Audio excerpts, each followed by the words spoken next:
Thanks for listening to the Scandinavian History Podcast with me, Michael Schenkman. Last time, we returned to Norway and saw how, during the 1800s, a sense of Norwegian nation started to take shape. Or perhaps I should say, two Norwegian nations, because Norwegian intellectuals couldn't agree on what the Norwegian nation should be based on. One camp wanted the Constitution of 1814 to be the foundation stone of Norway, and they wanted a Norwegian nation based on, and rooted in, its history. That meant, for example, they wanted to strengthen Norwegian culture by standardizing the language in use in Norway, which was a language very close to Danish due to 400 years of Danish control and influence. Against them stood a more radical camp who wanted the Norwegian peasantry to be the font of the Norwegian nation, both physically and culturally. They wanted to give the masses political rights and to take their language and turn it into the official language of the reborn Norwegian nation, with a few Old Norse words thrown into the mix. The most radical even wanted to exclude the more moderate elements from the Norwegian national community because of their willingness to accept all that Danish influence as a valid piece of the Norwegian cultural mosaic.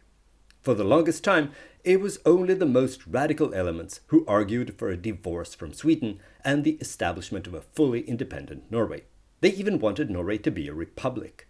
The more moderate elements, as well as the civil servant elites, wanted to keep the union because they saw it as a bulwark against the radicals and political influence by the unwashed masses they idealized. Today, the moderate and conservative Norwegians will be alienated from the union as things come to a head with the Swedes. The question is, will this bring them into the arms of the radicals?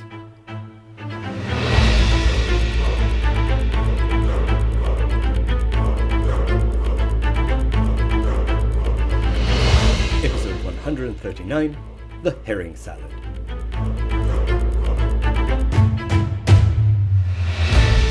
In 1814, the union with Sweden had been forced upon the Norwegians against their will, and it took a Swedish invasion for the Norwegians to accept it. But once it was an established fact, people went along with it surprisingly easily. The reason was no doubt the relatively soft touch used by the Swedes, and especially Bernadotte.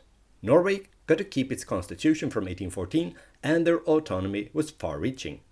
The Norwegian elites had little reason to complain. Norway had its parliament, the Storting, that passed its own laws. They still had all the old Danish laws, but they were swapped out gradually. A new penal code was introduced in 1842, and another one in 1902. They had an independent administration, its own army, and its own state budget. All of this was handled by Norwegians with little or no interference from Stockholm. Even though Sweden and Norway were sometimes treated as one country internationally, they were still technically two separate kingdoms, only united by a common monarch. That meant that when scientists and scholars from Norway participated in international conferences and events, they did so as Norwegians, not Swedes.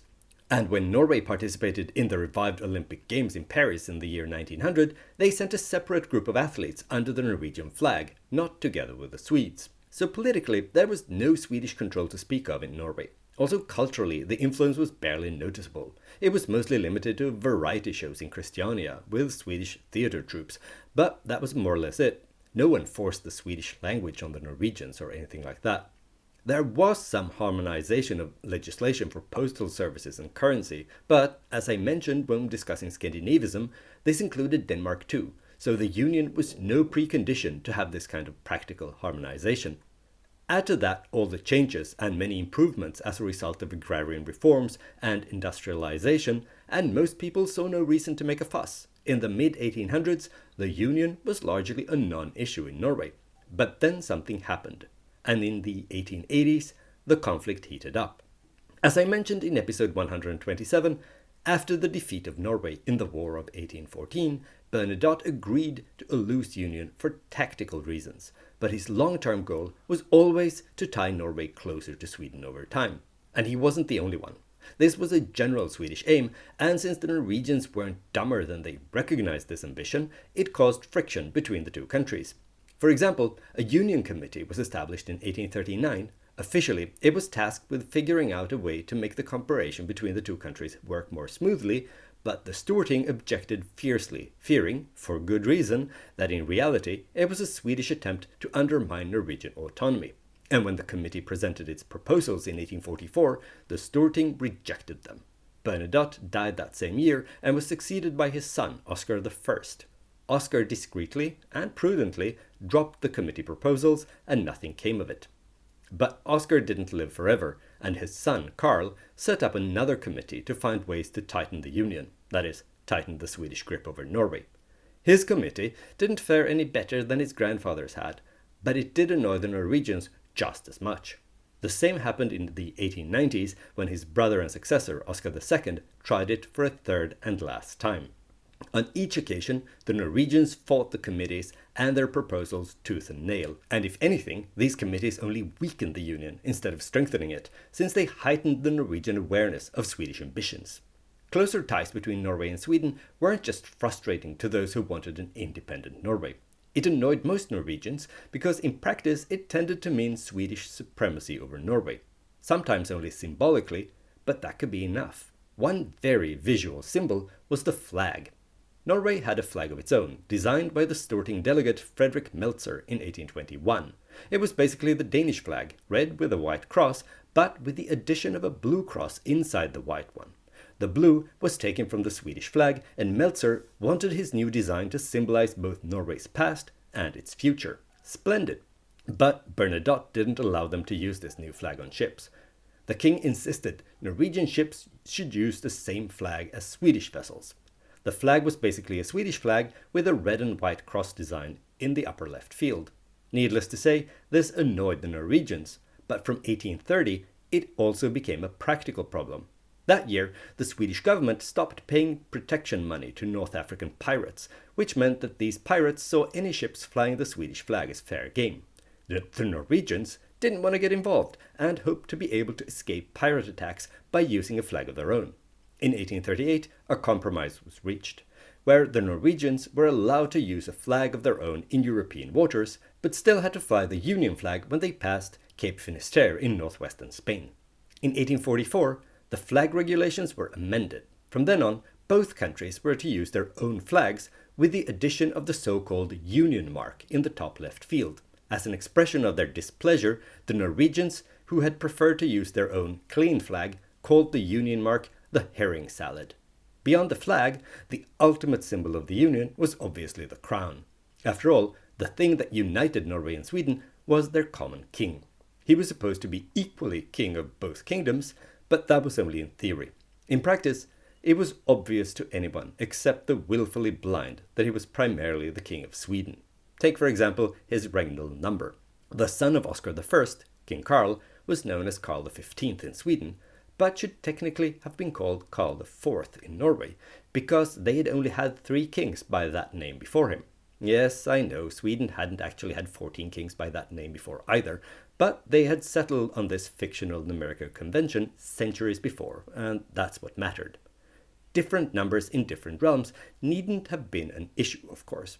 The problem was that even though he was officially Karl IV of Norway, he was routinely called Karl XV also in his Western kingdom, even in official communications. This may seem like a petty thing to get worked up about, but it was a clear way the Swedes signaled that they saw Norway as less than an equal kingdom in its own right and more like a province. Another issue that irked the Norwegians about the king was the fact that he lived permanently in Sweden. Even though this meant that Norwegian politicians and bureaucrats had more or less free reins to run Norway as they liked, it still annoyed them on a symbolic level, since it signaled where the king's priorities lay. And beyond the symbolism, it also had practical implications, because the king handled the foreign policy in both his kingdoms, and since he lived in Sweden, the foreign ministry was located in Stockholm, and any foreign policy matter that concerned Norway was handled there, and not in Christiania. Until 1835, there wasn't even a Norwegian representative present during the foreign policy deliberations. The absence of a Norwegian foreign ministry and diplomatic service abroad also caused issues for Norwegian citizens who traveled the world, or Norwegian companies that wanted to do business abroad. Especially the lack of a consular service of their own was a practical problem for a seafaring nation like Norway. As long as things ran smoothly, this wasn't necessarily a big issue. But whenever there was a problem where the foreign ministry was involved and they messed up in some way, or the result just wasn't what the Norwegians had wanted, it was easy to blame it on the Swedes, implying that domestic diplomats would have done a better job. As bad as the various symbolic issues were, the first real crisis in the relationship between Norway and Sweden erupted in 1860. It concerned the existence of a governor-general in Norway. When Bernadotte conquered the country in 1814, he appointed a governor-general who would keep an eye on the newly conquered kingdom by presiding over the meetings of the Council of State in Christiania. Until 1829, the post was always occupied by various Swedish noblemen parachuted in from Stockholm. But when things stabilized, Bernadotte thought it would be a nice gesture of trust to give the job to a Norwegian. In the years that followed, two old friends of the show, whom we've got to know at Eidsvoll in 1814, served as governors-general, namely the pro-Union Herman Wedel Jarlsberg and Severin Löwenskiöld. But even though Bernadotte felt that Norwegians should be grateful and charmed by the fact that he let one of their own be governor-general, they still weren't happy. They resented the very existence of a governor-general. Sweden didn't have a governor-general. The whole setup made the Norwegians feel like a conquered territory. At the very least, it was another symbolic indication of the inequality built into the Union. They made their feelings very clear to the Swedes, and when Karl V/4 ascended to the throne in 1859, the Norwegians thought they had a pretty good chance to get rid of the institution of governor-general. They expected, or at least hoped, that the new king would grant them this wish as a gesture of his royal benevolence towards his Norwegian subjects. They were bitterly disappointed when it turned out that the king had no intention of scrapping the position of governor-general. The Storting didn't take that lying down, though. Instead, it went ahead and amended the Norwegian constitution, removing the wording about the king having the right to appoint a governor-general over Norway. This created an open conflict between the Norwegian parliament and the crown. Actually, an open conflict between the Norwegian parliament and the Norwegian government, because the Council of State supported the king in his insistence on keeping the governor-general. That's perhaps not so surprising if you take into account that the government was hand-picked by the king and not dependent on what was happening in the Storting. The conflict went on for years, but in the end, the Swedes folded and abolished the governor-general in 1873. But by then, the damage was already done. Not only had the struggle caused a lot of bad will toward the king, it had also taught the Norwegians that they could win against the Swedes if they would just be stubborn enough. The Swedes even made things worse by being bad losers. Instead of backing down and granting Norway the status of an autonomous kingdom without a royal nanny at the government table, they replaced the governor-general with 3 councillors of state for Norway that would be placed in Stockholm and who would participate in the deliberations of the Swedish Council of State. That in itself wasn't so bad, but the senior of these 3 councillors would have the title equivalent to Prime Minister of Norway, a title more logically granted to the guy leading the Council of State in Norway. It angered the Norwegians even further that even though their Prime Minister would sit at the top of the table, closest to the king, together with his Swedish counterpart, the 2 other Norwegian councillors would be permanently placed at the very end of the long table, further down the political pecking order than all the Swedish councillors.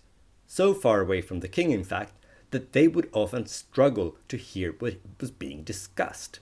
So the Swedes just replaced one humiliating constitutional situation with another, not exactly the way to win hearts and minds. In retrospect, the struggle over the governor-general can be seen as the beginning of the struggle that ultimately ended with full Norwegian independence. Still, even after this diplomatic debacle, there were people left in Christiania who supported the union with Sweden. And that's because there wasn't a united Norwegian front against the Swedes. As I explained last time, the Norwegians were divided, and this included their view of the union. The civil servants in charge and the conservative party, Høyre, were in favor of keeping it, not because they weren't Norwegian patriots, but because they benefited from the status quo. They ran the country for the absent king, and they worried about what would happen if Norway became independent and the liberals might get the power to do what they wanted with the place. That meant that the temperature in the Swedish-Norwegian relations went up and down depending on the results in the Norwegian elections. Whenever Høyre dominated the Storting, things were pretty okay, but when Venstre won an election, the struggle with Stockholm intensified. With that said, though, it took many years for more than a small radical Republican minority within Venstre to advocate for complete independence. The next big fight in Norwegian politics was the struggle for parliamentarism, meaning a system where the government is dependent on a majority in parliament to remain in power. The moment the government loses that majority, it can be toppled through a vote of no confidence. Today, most European countries are parliamentary democracies. All the Scandinavian countries certainly are. In contrast, the United States, for example, is not a parliamentary democracy because the cabinet serves at the pleasure of the president. This system, with a relatively strong head of state, is more reminiscent of the state of affairs in Norway and other Scandinavian countries when the king would appoint the government as he saw fit, regardless of whoever happened to have the majority in parliament. Anyway, in Norway, the struggle for parliamentarism was largely seen as an internal struggle between the conservatives and the liberals, but from a Swedish horizon, it was seen as a fight against the king, and therefore against Sweden. And even though the result definitely was a further weakening of the union, it was a side effect and not the main motivation for the liberal demands. They were more interested in further democratizing the way Norway was governed, and argued that it didn't make sense that the government wasn't dependent on the will of the people. The Storting passed laws to introduce parliamentarism on numerous occasions, but the king vetoed them each time. You may remember that the constitution only allowed the king to delay legislation with his veto twice. If a third Storting passed the same law, it would be valid even whatever the king thought about it. But since the introduction of parliamentarism would require a change of the constitution, the government, which was appointed by the king and not answerable to the Storting, argued that the rule limiting royal veto didn't apply. So they refused to implement the change. This really annoyed the Storting, and in 1884 they voted to impeach the government. That scared the ministers enough to resign, at which point the king cleverly chose to appoint the government based on the majority in the Storting. So even though the constitution didn't change on paper, the principle of parliamentarism was introduced. The struggle was over. The left had won. From that year onward, it was accepted custom, but not written law, that the Norwegian government needed the support of the Storting to remain in power. It also meant that most governments from that moment on were Venstre governments. On the few occasions when Høyre managed to form governments, they could only do so if they relied on the support from moderate representatives from Venstre. That meant that the old, union-friendly civil servant elites no longer reigned supreme. Their grip on power had been broken. And that was bad news for the union. By now, the mood in the union was grim. Relations between the two fraternal peoples, as they were called in King Oscar II's royal motto, had never been more strained. Norwegian politicians and people in general felt the Swedes looked down at them. The Swedes felt the Norwegians were ungrateful and unnecessarily confrontational. And since they felt the Norwegians were to blame for the deteriorating mood, the Swedes did nothing to improve the situation by being conciliatory. On the contrary, almost as if they were trying to stir up trouble, the Swedes kept making changes to the way the union was governed that were bound to upset the Norwegians. For example, in 1885, they decided to expand the council handling foreign policy, but only with an additional Swede. The Norwegians obviously didn't like this, and since the council was being reformed anyway, they came up with a counter-proposal, suggesting 3 Swedish and 3 Norwegian councillors, making the foreign policy in the union more equal. They also asked to have a foreign minister of their own. Surprising no one, the Swedes rejected these suggestions. This led to rumors spreading in Christiania that nothing happened because the Norwegian Prime Minister in Stockholm, Ole Richter, wasn't trying hard enough, that he perhaps couldn't be trusted to have Norway's best interest at heart. Richter eventually heard about these rumors, and he took it really hard. So hard, in fact, that he committed suicide in 1888. Venstre used the Swedish arrogance to great success in the election campaign in 1891. After they secured a majority in the Storting, Venstre went on the offensive on the question of the foreign service. The Storting declared that Norway had the right to have its own consulates abroad. The king refused and vetoed the decision. After the next elections, the Storting passed a law establishing Norwegian consulates again, and the king once again put in his veto. This annoyed the Norwegian government so much that they decided that enough was enough. They weren't willing to play the delayed veto game anymore. Instead of waiting for yet another election cycle to pass the law for a third time, which meant the king couldn't veto it anymore, they simply instructed their representatives in Stockholm to refuse countersigning royal decisions. But that was a step too far. The Venstre government fell and was replaced by a cabinet made up of members of the Conservative Party Høyre. The crisis deepened even further in 1895 when, to get the Norwegians to fall into line, the frustrated Swedes decided to flex their military muscle. Instead of making concessions on the question of Norwegian consulates, they made demands to tighten Sweden's grip over Norway. To begin with, the Swedes unilaterally abolished the customs union with Norway.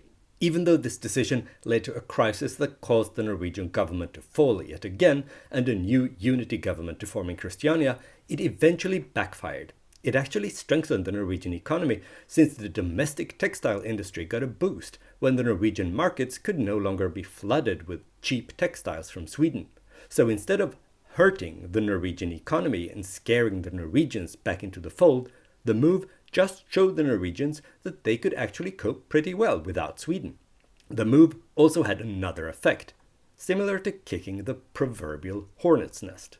The high-handed Swedish conduct fired up the most radical nationalists in Norway. Not only was this the point when they started to demand full Norwegian independence more openly, it was also the time when that demand started to gain support more widely. In parallel to the question of Norwegian consulates that had actual real-life consequences for the Norwegians abroad, the Storting also spent the 1890s fighting to rid the Norwegian flag of the hated Union mark, the herring salad. The first time the Storting passed the law to remove the herring salad was in 1892. The king vetoed it, of course, and then again in 1895. But the Storting didn't give up and passed the law for a third time in 1898. And since the king could only use his veto twice, the law passed. From 1899, Norwegians could hoist their pure flag without the herring salad. But the Norwegian Navy kept the Union mark for as long as the Union remained, and the herring salad also remained in the Swedish flag. Winning the fight over the flag was all well and good, but the main issue was still the conflict over the consular services.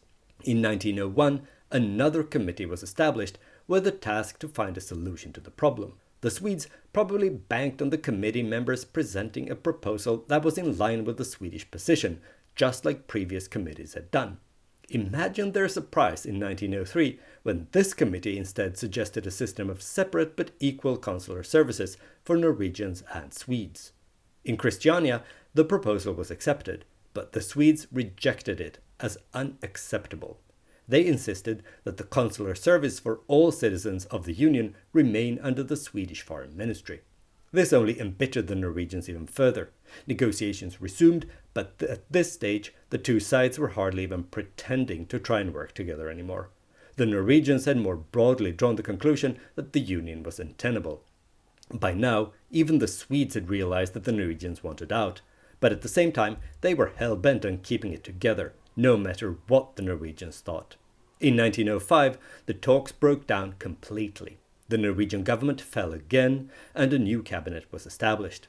The new leader was Christian Michelsen. He'd actually been active on the local level as a representative of both Høyre and Venstre. Now, he was in the Storting as a member for a unity party, representing moderates from both left and right, but not the Union. His personality, unifying abilities, and the arrogance of the Swedes had finally unified the two Norways against Sweden. And now things happened fast. In May 1905, the Storting passed a law to establish a Norwegian consular service again. The king in Stockholm vetoed it, but the three Norwegian members of the Council of State in Stockholm refused to countersign the king's decision and instead quit. On June 7th, the Storting declared the union as dissolved, using the technicality that the king was unable to govern Norway since the three Norwegian councillors had resigned. To prop up this unconstitutional decision, a referendum was called for August 13th, asking the Norwegian people if they wanted to stay in the union with Sweden or not. In the referendum, 368,000 Norwegians voted yes to independence. Only 184 voted no. That's almost North Korean proportions. And let me remind you that almost 50,000 Swedish men lived in Norway at the time. That should give you an indication of how unpopular the union had become in Norway. Women didn't have the right to vote yet, but almost 250,000 of them signed a declaration expressing their public support for full Norwegian independence. For some inexplicable reason, the result of the referendum came as a shock to the Swedes, who now finally realized that they'd lost. There was no way to salvage the union. The only thing that was left to do was to negotiate an orderly dissolution. One of the very few Swedes who still wanted to fight for the union was King Oscar II himself. He pointed out that the Norwegian decision was illegal and that Sweden had the right to intervene militarily. But by now, the Swedes had lost the appetite for the whole project. They'd finally understood that there was no point in trying to keep the unwilling Norwegians in a union. And when not even the military wanted to fight, the bitterly disappointed king finally had to accept reality.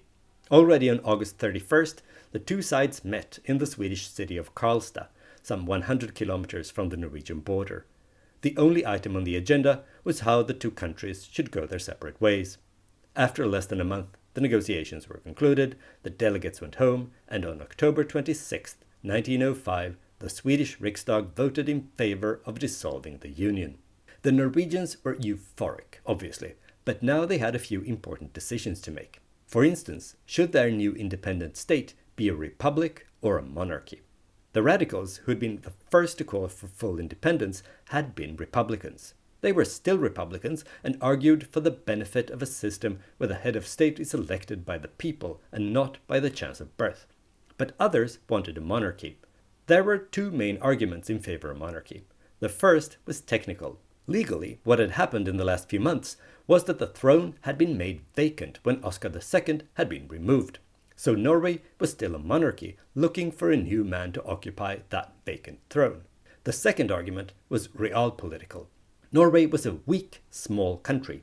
It needed allies to be able to guarantee its continued independence. Who knew if the Swedes would turn around tomorrow and regret giving up without a fight? Maybe they'd invade again. Who'd come to Norway's aid if they were a republic?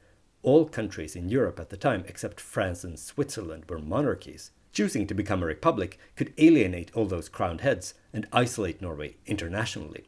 So the government went king shopping. Even though there were a number of princes in Sweden to choose from, the idea to pick a Swedish prince was rejected. It would have been a convenient way to mend fences with the eastern neighbor, but the government feared the Norwegian public wouldn't accept a Swedish king. And they were probably right. Instead, they went for a Danish prince called Karl. He was the younger brother of the Danish heir to the throne, and therefore grandson to the father-in-law of Europe, Christian IX. Karl's mother, the Queen of Denmark, was a Swedish princess, Louise, so in that way there was still a connection to the Swedish royal family as well. In fact, King Oscar II of Sweden was Karl's great-uncle. Karl was also married to Prince Maud of Great Britain, daughter of the Danish-born Queen Alexandra. That made her and Karl first cousins.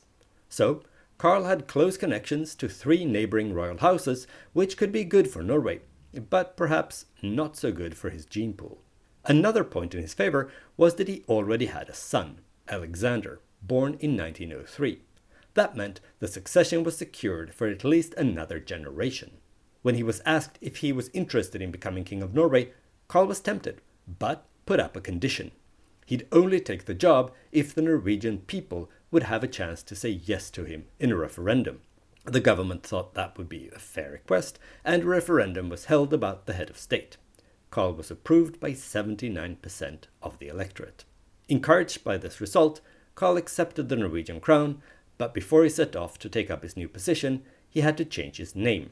The Norwegians didn't want any more kings with the Swedish-sounding name Karl, so instead he took the name Håkon, a classic Norwegian royal name, and became King Håkon VII. At the same time, his son's name was changed from Alexander to Olav. The new king arrived in Norway on November 25th and was greeted by the Prime Minister Mikkelsen while holding Crown Prince Olav on his arm, wrapped in a big blanket. 2 days later, he was sworn in as king. Norway was now a fully independent country with its own king again. At the same time as Norway regained its independence, things were also happening to the east, in Finland. The Finns were also chafing under foreign rule, but unlike the Swedes, the Russians had no plans to give up quite so easily. Next time, we'll take a closer look at the political developments in the Grand Duchy of Finland in the late 1800s. I hope you enjoyed this episode of the Scandinavian History Podcast. If you did, please consider leaving a stellar review, or at least 5 stars, on Apple Podcasts or on Spotify. This is an excellent way to attract new listeners and to support the show. If you crave more content related to Scandinavian history, I recommend you look up the show on social media. For instance, you can go to facebook.com/Scandinavian History Podcast. Via the Facebook page, you can also send me questions or angry messages about things I've said or not said on the show. If you prefer the social media platform formerly known as Twitter, you can follow me and send me messages at Schenkman. That's SHAINKMAN. And if you've abandoned it in favor of Blue Sky, you can find me there as well. I look forward to hearing from you.